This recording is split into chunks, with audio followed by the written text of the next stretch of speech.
Manish Purohit, a former ISRO scientist, is joining us on this broadcast. Mr. Purohit, a lot of talk about the delay, the considerable delay on bringing back Sunita, Williams and Butch Wilmore.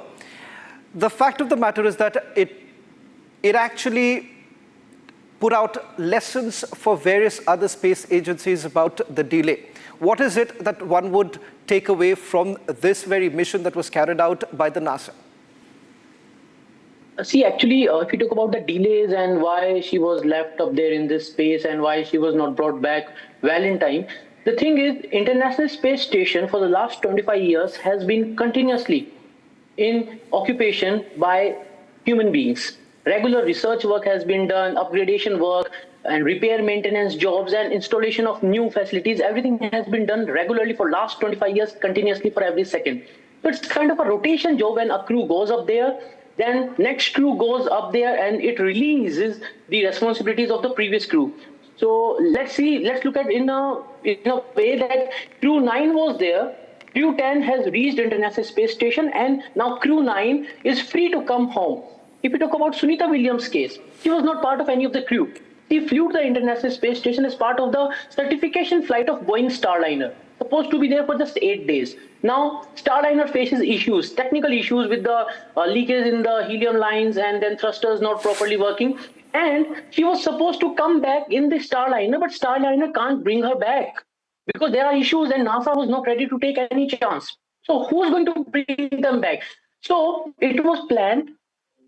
That mission will fly to International Space Station and they are going to bring her back. So crew 9 went with, they usually carry 4 astronauts, but crew 9 flew with 2 astronauts because 2 seats were kept vacant so that they can bring Sunita Williams and Butch Wilmore back.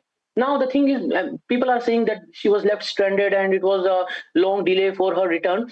The thing is, usually a mission for a crew is 5 to 6 months. It's a normal duration. But when, she flew, that time there was no crew mission plan. Crew 9 flew in September. And now after September, this is Feb and March.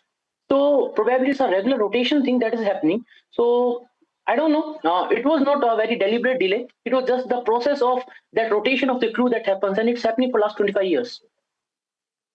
A major debate about the Starliner itself and the fact that perhaps lessons were not really learned from it. You've had other space stations and also space agencies really looking into this matter. Does that still remain a big talking point?